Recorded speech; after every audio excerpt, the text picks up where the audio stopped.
Have you ever had a feeling or a secret that you just had to get off your chest?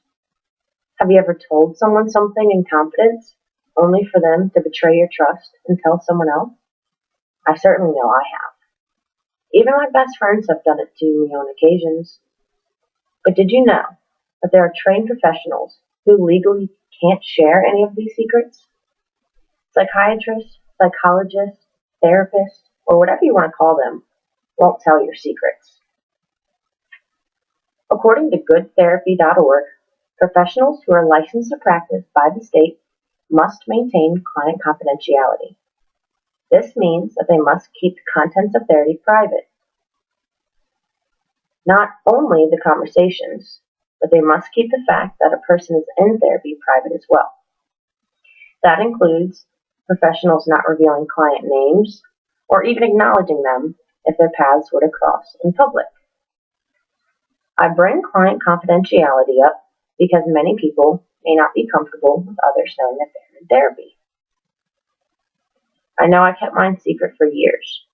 I didn't want any of my friends, classmates, or even family to think I was crazy. As I matured, I realized that I wasn't actually crazy, and a lot of people I knew were seeing therapists too. I truly believe that my therapist saved my life. In my early teen years, I had problems with self-harm. Then, as I entered high school, I began experimenting with drugs and alcohol. That got me into some trouble, and my self-harm problem worsened. At that time, my parents made me start seeing a therapist. I was totally and completely against it. But once I started hearing some of the rumors that people were spreading about me, I couldn't wait to go to therapy to get out all of my emotions.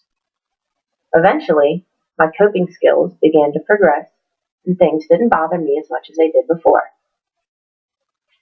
The American Foundation for Suicide Prevention's website states that suicide is the 11th leading cause of death in Virginia and 10th nationwide. In Virginia alone, suicide is the second leading cause of death in ages ranging from 10 to 34 years old, and fourth from 35 to 54 years old. Could you imagine losing a 10-year-old brother or sister, or your 50-year-old mother or father, just because they didn't want to go see a therapist? AFSP also states that 90% of people who commit suicide have some sort of mental disorder, which is most likely depression. They say, and I quote, "There is no single cause to suicide. It most often occurs when stressors exceed current coping abilities of someone suffering from a mental health condition." That being said, one major goal of therapy is obviously to improve the coping skills. We all know what our own personal stressors are. For myself, they include school, family, my job, and friend drama. I know I can't drop out of school, leave behind my family, quit my job, or kick my friends out of my life. Instead, I go to therapy and talk it all out. AFSP gives examples of proven treatments for depression, and these may also prevent suicide later in life. If the depression is mild, treatment begins with therapy, and medicine may be added if needed. These therapy sessions usually take place 1 or 2 times a week for about 12 to 16 weeks. For me, I continued therapy even after my depression was cured.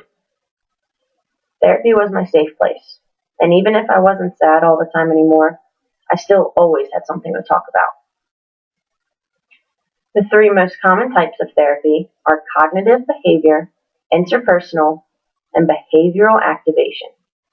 Dictionary.com gives very easy to understand definitions of all 3. Cognitive behavior therapy focuses on the importance of thinking about how we feel and what we do. Interpersonal focuses on conflicts in a person's relationships. Behavioral activation tries to regulate positive approach behaviors by using incentives.